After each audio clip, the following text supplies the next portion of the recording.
This video is for Standard 7 subject Science. In this video lecture, we will study about our chapter number 9 Soil. Chapter number 9 Soil. Soil क्या होता है, different types की soil कैसी होती है, उसके कौन-कौन से elements है, इन सब के बारे में हम इस chapter में पढ़ेंगे. Now I am starting this chapter. Soil is one of the most important natural resources. It provides anchorage to the plants and supplies water and nutrients. अब देखो सॉइल है वो क्या है, बहुत इम्पोर्टेंट नेचुरल रिसोर्सेस है और नेचुरल रिसोर्सेस में से एक है, और दूसरा कि वो प्लांट को एंकरेज करता है, यानी कि उसको हेल्प करता है ग्रो करने के लिए, क्योंकि बिना सॉइल के प्लांट है वो हम नहीं उगा सकते हैं. It is the home for many organisms, यानी कि बहुत सारे ऐसे छोटे छोटे लिविंग ऑर्गेनिजम्स हैं जिनका क्या है, होम है, वो घर है जिसमें वो रहते हैं. Soil is essential for agriculture. Agriculture provides food, clothing and shelter for all. अगर सॉइल नहीं होगी तो एग्रीकल्चर यानी कि खेती नहीं होगी, कल्टीवेशन नहीं होगा, एग्रीकल्चर नहीं होगा तो फूड नहीं मिलेगा. तो इसी वजह से सॉइल बहुत ही इम्पोर्टेंट है. Soil is thus an inseparable part of our life, यानी कि उसके बिना पॉसिबल ही नहीं है life.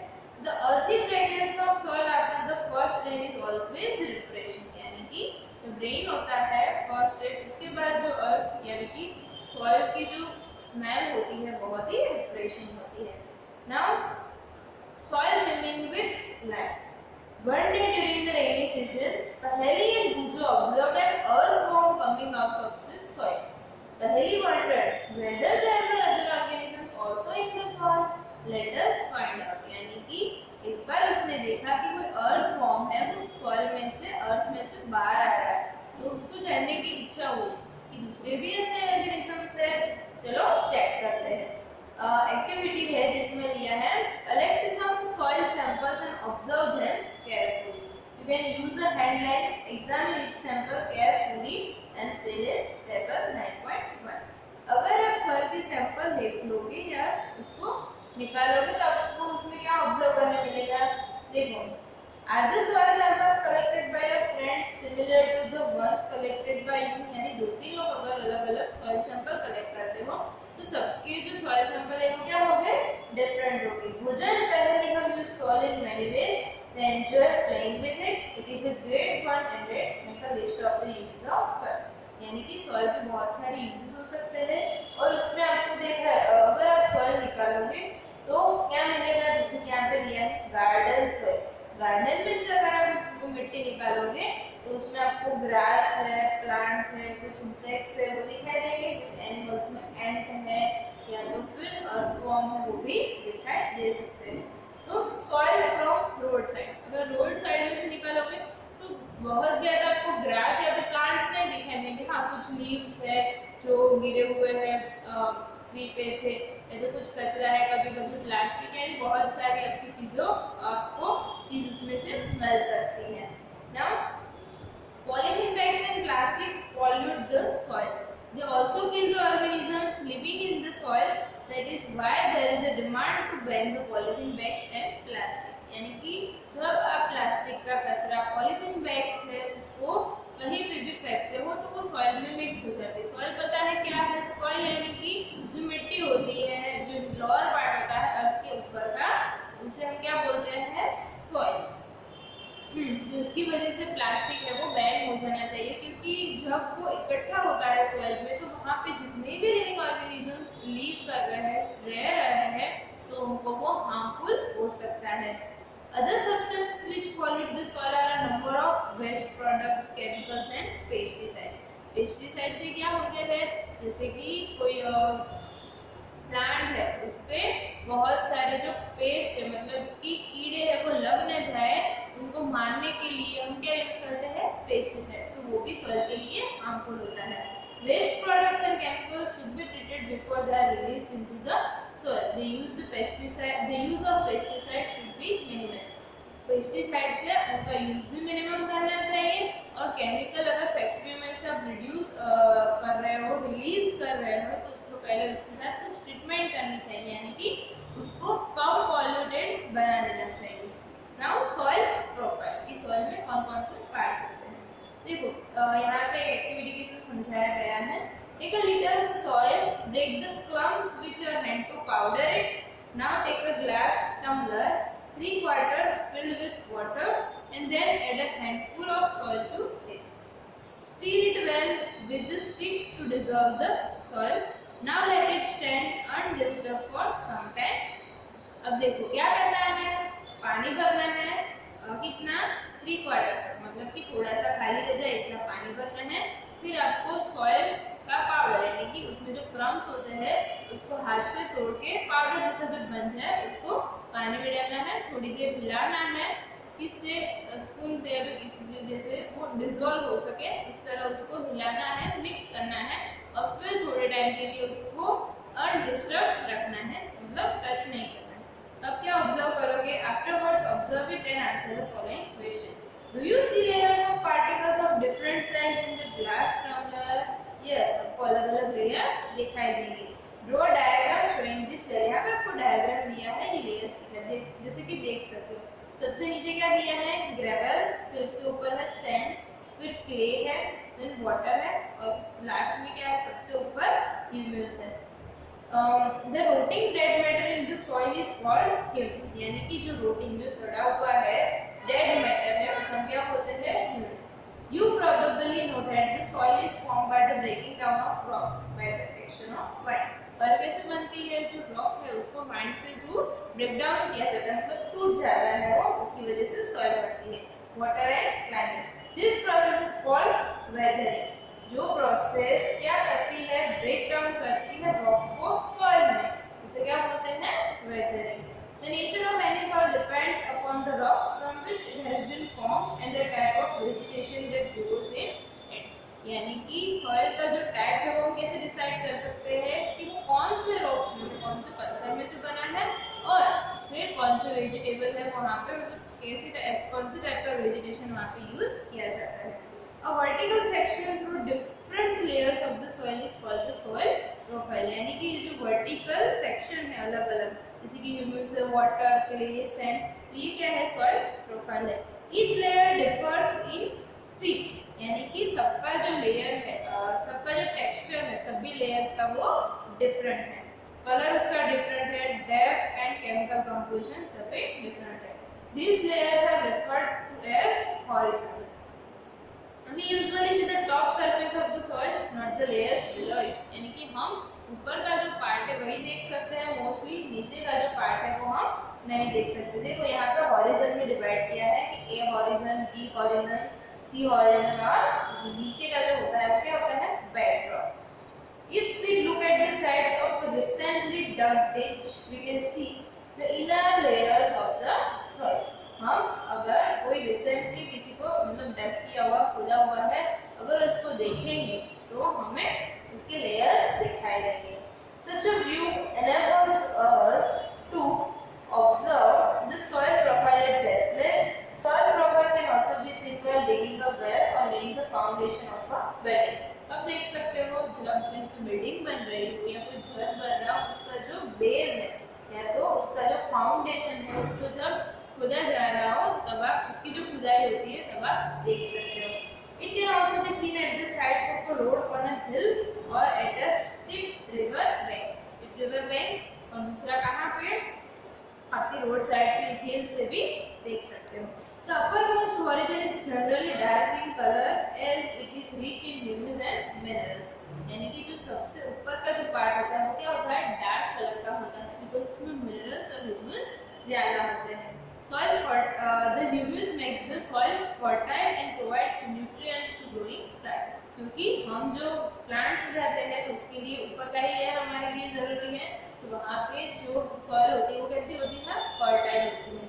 This layer is generally soft, porous and can retain more water. वो कैसा होता है, porous, porous यानी कि छोटे छोटे हॉल के जिसमें पानी है वो उसको वो कैप्चर कर सके, सॉफ्ट होता है और वो ज्यादा से ज्यादा वाटर रिटेन कर सकता है। It is called the topsoil or the A horizon, यानी कि हम उसे क्या बोलते हैं, टॉप सॉइल, जो टॉप का पार्ट है वो, और क्या वो उसे बोला जाता है, A horizon. Now this provides shelter for many living organisms such as worms, rodents, moles and beetles. यानी इन सब organisms को रहने के लिए जगह प्रोवाइड किया जाता है. The roots of small plants are embedded entirely in the topsoil. यानी कि जो roots है वो पूरे फैले हुए होते हैं topsoil में. The next layer has a lesser amount of humus but more of minerals. जो second part होता है उसमें humus कम होती है लेकिन minerals ज्यादा होते हैं. This layer is generally harder and more compact. यानी कि वो कैसा होता है, थोड़ा सा हार्ड होता है और कॉम्पैक्ट होता है. उसे क्या बोलते हैं, बी होरिजन और middle layer. Now the third layer is C horizon. A B and C. A is top layer, B is middle layer and C यानी कि horizon C is third layer, which is made up of small lumps of rocks. ये किससे बनता है, small lumps जो छोटे छोटे पत्थर होते हैं उससे बनता है, with cracks and crevices. Below this layer is the bedrock which is hard and difficult to dig with a spade. यानी कि जो सबसे नीचे का जो पार्ट होता है उसमें क्या बोलते हैं, बेडरॉक. और उसे नॉर्मली स्पेड से हम उसको डिग नहीं कर सकते हैं, उसको डिफिकल्ट होता है डिग करना. क्योंकि अगर आप कहीं बार जैसे खोदते हो तो आप जो सॉफ्ट पार्ट है वो निकल जाएगा, लेकिन एक पार्ट ऐसा आएगा कि आप कितना भी ट्राई करो आप डिगिंग नहीं कर सकते हो. Now soil types. ये था सॉइल लेयर, सॉइल प्रोफाइल कि कौन कौन से लेयर्स होते हैं, कौन कौन से टाइप की सॉइल होती है. अब सॉइल के टाइप्स दिए हैं कि अलग अलग, जैसे कि जो अलग अलग डिफरेंट एरियाज हैं वहाँ की सॉइल डिफरेंट होती है. अलग अलग प्लांट्स के लिए भी अलग अलग सॉइल चाहिए होती है. As you know, weathering of rocks produce small particles of various materials. This includes sand and clay. जो रॉक में से वेदरिंग की वजह से जो सॉइल बनती है उसमें दो पार्ट्स होते हैं, sand and clay. And the relative sand यानी क्या होती है, सैंड यानी मोस्टली जो आप डेजर्ट में देखते हो वो जो मिट्टी होती है एकदम रेती जैसा होता है उसे क्या बोलते हैं, सैंड. और क्ले यानी क्या होती है, थोड़ी ब्लैक कलर की और उसमें ह्यूमस ज़्यादा होते हैं तो वो क्या होती है, clay. The relative amount of sand and clay depends upon the rock from which the particles were formed.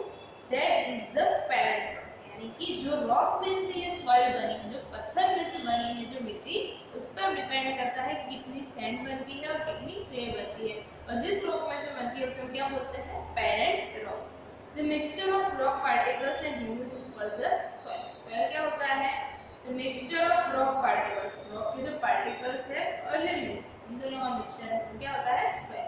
Living organisms such as bacteria, plant roots and earthworm are also important parts of any soil. The soil is classified on the basis of the proportion of particles of various size. यानी ये जो भी particles उसमें होते हैं उसके ऊपर से डिफाइन किया जाता है या तो डिस्क्राइब किया जाता है कि कौन सी सॉइल है. If soil contains greater portion of big particle, it is called sandy soil. यानी कि उसमें जो बड़े बड़े पार्टिकल्स होते हैं रॉक के वो क्या होती है, Sandy soil. If the proportion of fine particle is relatively higher, then it is called clay soil. यानी कि ये जो पार्टिकल्स है बहुत ही ज्यादा होते हैं उसे हम क्या बोलते हैं, क्ले. और फाइन होने चाहिए, मतलब छोटे छोटे होने चाहिए. If the amount of large and fine particles is above the same, then the soil is called loamy soil. Thus the soil can be classified as sandy, clay and loamy. देखो three होते हैं. Sandy में क्या होता है, contains greater proportion of big particles. यानी इसमें big particles ज्यादा होते हैं. फिर clay soil होती है उसमें जो fine particles है वो higher होते हैं. और थर्ड है if the amount of large and fine particles दोनों क्या होने चाहिए, सेम होने चाहिए, about the same, the soil is called loamy. The size of the particles in the soil has an influence on its properties. यानी ये जो size होती है पार्टिकल्स की, या तो उनका जो शेप होता है वो इन्फ्लुएंस करता है उनकी प्रॉपर्टीज पे. कैसे, sand particles are quite large, they can not fit close together. वो अगर बड़े बड़े होते हैं तो वो टुगेदर फिक्स नहीं हो सकते. So there are large spaces between them. These spaces are filled with air. We say that the sand is well aerated. Water can drain quickly through the spaces between the sand particles. So sandy soils tend to be light, well aerated and dry. The life. तो वो क्या होती है, सूखी होती है, क्योंकि उसमें बड़े बड़े पार्टिकल्स है तो वो एक साथ ज्वाइन नहीं हो सकते और बीच में जगह रह जाती है। तो वो जगह है वो किसकी वजह से फिल होती है, एयर की वजह से। तो मोस्टली वो एरिया कैसा होता है, ड्राई होता है। Clay particles being much small, वो छोटे छोटे पार्ट्स होते हैं, पैक टाइटली टुगेदर, वो टाइटली एक दूसरे के साथ ज्वाइन हो जाते हैं। Leaving little space for air, unlike sandy soil, water can be held in the narrow between the particles of clay. Water कहाँ पे ऑब्जर्व होता है, तो छोटी छोटी जगह होती है उसमें वाटर में वो रिटेन हो सकता है। लेकिन जो सैंडी सॉइल है उसमें जो स्पेस है वो बड़ी होती है, तो वहाँ पे वाटर रिटेन नहीं हो सकता है, बड़ी जगह में से वो निकल जाता है। So clay soils have less air, but they are heavy as they hold more water than the sandy soil. Sandy soil से वो क्या होती है, हैवी होती है, क्योंकि वो ज्यादा वाटर को कैप्चर करती है। The best top soil for growing plants is Lomb, यानी कि कोई भी प्लांट को अगर ग्रो करना हो तो बेस्ट सॉइल कौन सी होती है, लॉमी सॉइल, जिसमें क्या होता है, फाइन पार्टिकल्स और बिग पार्टिकल्स दोनों क्या होते हैं, सेम होते हैं। Loamy soil is a mixture of sand, clay and other types of soil particle known as slit. Slit occur as a deposit in river beds. The size of the slit particles is between those of sand and clay. The loamy soil also has humus in it. It has the right water holding capacity for the growth of plants. तो एक अलग दूसरा type है, कौन सा type है, slit. जैसे slit type है वो कहाँ पे होता है, रिवर बेड्स में। तो वो टाइप और दूसरे जो हमने देखे क्ले और सैंडी, इन सबका जो मिक्सचर है वो क्या होता है, लॉमी सॉइल। वो एक बेस्ट स्ट्रक्चर होता है कोई भी प्लांट को ग्रो करवाने के लिए। तो अगर आप ये तीनों टाइप की अलग अलग जो सॉइल है उसके सैंपल कलेक्ट करते हो तो आपको उन तीनों के बीच का डिफरेंस है वो दिखाई देगा। जैसे कि यहाँ पे आपको ए, बी, सी, डी और ई, ये पांचों अलग अलग फिगर दी गई है। तो देखो क्या एक्टिविटी दी गई है, collect sample of clay, loamy and sandy soils, take a fistful of soil from one of the samples, remove any pebbles, rocks or grass blades from it, now add water drop by drop and make the soil। अब देखो 9.48, जैसे कि आपने अलग अलग जो soil है उसमें से जो कंकड़ है या तो कचरा है वो सब निकाल दो और फिर क्या करना है, थोड़ा थोड़ा वाटर डालते जाना है और जैसे आप आटा गूंथते हो यानी कि उसको क्या करना है, वाटर के साथ मिक्स करना है। तो add just enough water so that a ball can be made from it, but at the same time it should not be sticky. Try to make a ball, figure 9.4c, from this soil on a flat surface. Roll this ball into a cylinder. Try to make a ring from this cylinder. Repeat this activity with other sample also. Thus the extent to which a soil can be shaped indicate its type. यानी कि आपको क्या करना है, पहले उसको mix करना है, फिर ऐसा बनाना है। देखो जैसे सी में क्या बनाया है, राउंड बनाया है, फिर सिलेंडर जैसा बनाया है और लास्ट में रिंग बनाया है। तो आप कौन सी सॉइल को ऐसे, जो भी आप जैसे क्ले होता है उसको ही ज्यादा तरीके से ऐसे शेप दे सकते हो, जो सैंडी सॉइल होती है उसको आप मिक्स नहीं कर सकते हो। तो क्या यहाँ पे आपको एक्टिविटी के थ्रू समझाने की कोशिश करी है कि जो इस साइज तक जो इसे रिंग बनती है तो वो क्या है, डिपेंड करता है कि कौन से टाइप की सॉइल है। Soil can be shape indicate it's type, यानी कि कौन सा शेप उसमें से बन सकता है वो इंडिकेट करता है उसके टाइप के ऊपर कि वो कौन सी सॉइल है। Now properties of soil, you have listed some uses of soil, let us perform some activities to find the characteristics of the soil. First है population rate of water in soil. अब ये क्या होता है, उसके लिए पहले हमें क्या देखना पड़ेगा, एक्टिविटी जिसमें दिया है बुझो एंड पहले mark two different squares of 50 centimeter each, one on the floor of their house and the other on the कच्चा unpaved road, कच्चा रोड जो सीमेंट से नहीं बना है। They filled two bottles of the same size with water. They emptied the water from the bottles, one each at the same time in the two squares. ये दोनों square बनाए हैं, कहाँ पे बनाए हैं, one on the floor of their house, जो house का जो फ्लोर है वहाँ पे, और दूसरा जो रोड पे। तो क्या करेंगे, observe that the water on the floor flowed down and was not absorb, यानी कि अगर आप फ्लोर पे घर में है पानी डालोगे तो क्या हो जाएगा, पानी है वो आगे बढ़ जाएगा लेकिन वहाँ पे नहीं रुकेगा। लेकिन अगर जहाँ पे सॉइल है, मिट्टी है, जैसे कि आपका कच्चा रोड है, वहाँ पे अगर आप पानी डालोगे तो वो क्या हो जाएगा, उसमें एब्जॉर्ब हो जाएगा। On the kacha road, on the other hand, the water was absorbed. Now let us perform an activity to understand this. For this activity, divide yourself into 3 teams, and the teams A, B and C. You will be finding out how fast the water passes down the soil. You will need a hollow cylinder or a pipe. Ensure that each team uses pipe of the same diameter. Some suggestions for obtaining such a pipe are given below. If possible, get a small tin can and cut off its bottom.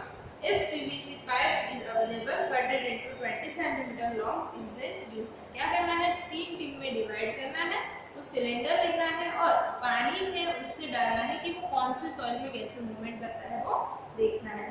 जो cylinder है उसके लिए क्या use कर सकते हो, या तो जो स्मॉल टिन कैन है वो यूज कर सकते हो, या तो जो पीवीसी की पाइप होती है वो भी यूज कर सकते हो। At the place where you collect the soil, place the pipe about 2 cm deep in the ground. Pour 200 ml water in the pipe slowly. For measuring 200 ml water, you can use an empty 200 ml bottle. Not the time when you start pouring water, when all the water has percolated, leaving the pipe empty. यानी कि क्या करना है, जो आपने soil मतलब check करने के लिए जो पोर्शन लिया है उसमें आपको जो ये सिलेंडर है या तो पाइप है उसको 2 सेंटीमीटर तक डीप करना है, यानी कि उसको फिक्स करना है और फिर उसमें 200 मिलीलीटर पानी डालना है। तो कौन सी सॉइल में आपको ये जो पानी एब्जॉर्ब होने में कितनी देर लगती है वो फाइंड करना है। Not the time again, be careful not to let the water spill over or run down on the outside of the pipe while pouring. Calculate the rate of percolation by using the following formula. क्या होता है, amount of water percolation time, यानी कि जितना भी water है वो कितने टाइम में वो वहाँ पे परलोकेट होता है, वो जो होता है उसे क्या बोलते हैं, परलोकेशन rate. For example, suppose that for a certain sample it took 20 minutes for 200 milliliter to percolate, यानी कि उसमें जो पानी है वो एब्जॉर्ब करने में या रहने में अगर 20 मिनट्स लगती है तो उसका जो परकोलेशन रेट है वो क्या है, 10 मिलीलीटर पर minute. Calculate the rate of percolation in your soil sample. Compare your findings with others and arrange the soil samples in the increasing order to the rate of percolation. यानी different type की जो soil है उसका जो percolation rate है वो क्या होता है, डिफरेंट होता है। Now moisture in soil. Have you ever passed through a farmland during a hot summer day? Perhaps you noted that the air above the land is shimmering. Why it's so? Try out this activity to find the answer. अब जब आप hot summer days में क्या करते हो, farm land में जाते हो तो आपने देखा होगा कि जो लैंड के ऊपर अबव की जो एयर है वो क्या करती है, शिमरिंग करती है, यानी कि वो बहुत ही गर्म होती है और आपको कुछ आवाज़ भी सुनाई देती है। तो ये क्यों होता है ये हमें देखना है। जैसे कि यहाँ पे आपको एक एक्टिविटी दी गई है, इसमें क्या करना है, take a boiling tube, put 2 spoonfuls of a soil sample on it, in it heat it on a flame and observe it. इसके क्या करना है, soil sample को हीट करना है। Let us find out what happens upon heating. Do you see water drops anywhere? If yes, where did you find them? On heating, water in the soil evaporates. जैसे कि soil में water होता है, अगर आप उसको हीट करोगे soil को तो water वो क्या हो जाएगा, evaporate हो जाएगा, यानी उसमें से क्या बनेगी, भाप बनेगी, moves up and condenses on the cooler inner walls of the upper part of the boiling tube, यानी कि उसमें जो evaporate होके जो boiling का condensation part है वहाँ पे वो drops बन जाएंगे। On a hot summer day, the vapor coming out of the soil reflects the sunlight and the air above the soil seems to shimmer. After heating the soil, take it out of the tube, compare it with the soil which has not been heated, note the difference between the two. यहाँ पे आप देख सकते हो कि boiling tube दी गई है, उसमें जो सॉइल समझो अगर बर्नर से उसको हिट करते हो तो जो ऊपर की तरफ जो वाटर है वो मूवमेंट करता है, यानी कि इवापोरेट होता है, फिर कंडेंस्ड होता है, मतलब जो ठंडा पार्ट से उसको टच करता है तो फिर से ड्रॉपलेट्स बन जाते हैं। Now absorption of water bye soil. तो ये जो एक्टिविटी थी उसमें हमने क्या देखा कि मॉइस्चर इन सॉइल, यानी कि कोई भी सॉइल है उसमें मॉइस्चर होता है, लेकिन जो सॉइल है उसको हम हिट नहीं कर सकते, मतलब ये जो प्रोसेस इसमें हुई थी वो अगर नहीं होगी तो उसमें मॉइस्चर नहीं होगा। Now absorption of water bye soil. Soil में वाटर को कैसे ऑब्जर्व करती हैं उसको समझने के लिए भी एक एक्टिविटी दी है यहाँ पे। Take a plastic funnel, take a filter paper, fold and place it as shown in the figure 9.7. Weigh 50 gram of dry powdered soil and pour it into the funnel. Measure a certain amount of water in a measuring cylinder and pour it drop by drop on the soil. You can use a dropper for this purpose. Do not let all the water fall at one spot. क्या करना है आपको? एक filter paper लेना है, एक plastic funnel लेनी है, उसको पेपर को फोल्ड करके जैसे फिगर में दिखाया गया है ऊपर की साइड है उसको प्लेस करना है। फिर आपको ये सॉइल लेनी है, कैसी? ड्राई पाउडर्ड सॉइल, एंड उसको फिनल में डालना है। अब उसको measure a certain amount of water in measuring cylinder, एक दूसरा सिलेंडर है उसमें मेजर करना है उतना आपने जितना मिलीलीटर या तो लीटर वाटर लिया है वो, और आपको ड्रॉप बाय ड्रॉप है उसमें पोर करना है यानी डालना है। pour water all over the soil, keep pouring water till it starts dripping, यानी कि जब वो ड्रिप करना स्टार्ट कर दे तब तक आप उसको डालते रहना है। किसकी मदद से? ड्रॉपर की मदद से। Subtract the amount of water left in the measuring cylinder from the amount you started with. This is the amount of your water retained by the soil. Record your results in your notebook in the following manner. देखो जैसे कि वो नीचे अब जो पानी है वो आ रहा है, अगर आप ऊपर से पानी डालोगे तो जो सारा का सारा पानी है वो नीचे यहाँ पे जो बीकर दिया है उसमें नहीं निकलेगा। तो जो भी बाकी है, जैसे कि आपने 500 मिलीलीटर वाटर में आपने ड्रॉप किया था और जो नीचे बीकर में जो वाटर बचता है वो क्या है? 300 मिलीलीटर। तो डिफरेंस क्या हुआ? 200। तो आपने जो डाला था 500 मिलीलीटर, लेकिन जो नीचे निकला वो कितना था? सिर्फ 300। जो बाकी का 200 है वाटर मिलीलीटर वाटर वो कहाँ पे गया? तो वो जो सॉइल हमने फिनल में डाली थी उसने एब्सॉर्ब कर लिया, उसके अंदर रह गया।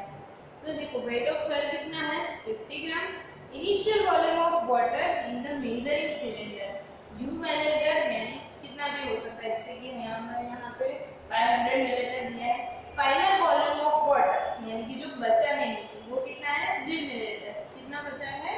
300 millilitre. Volume of water absorbed by the soil, u minus v यानी कि 500 माइनस 3।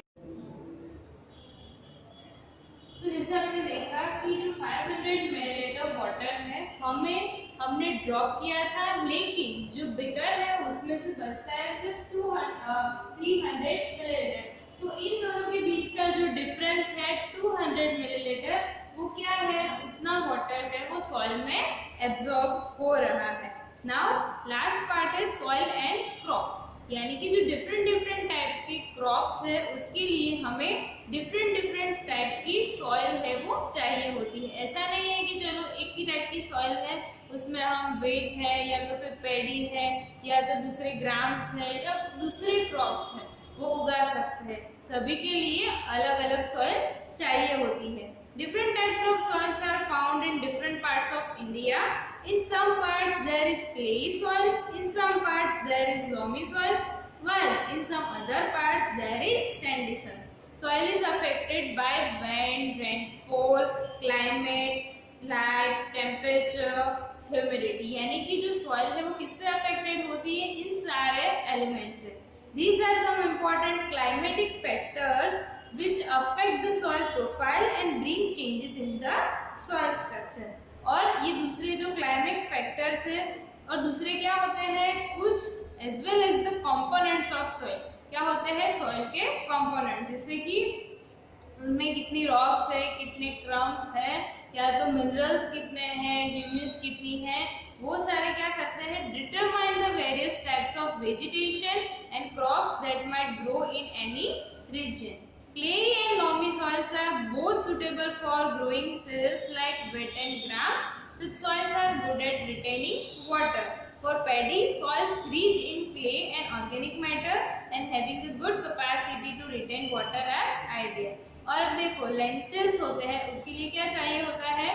ऐसी सॉइल्स को क्या कर सकती है? विच ड्रेन वाटर इजीली रिक्वायर्ड, यानी कि जो डिफरेंट क्रॉप्स है उसके लिए हमें डिफरेंट सॉइल चाहिए होती है। एक लास्ट पॉइंट है सॉइल इरोजन।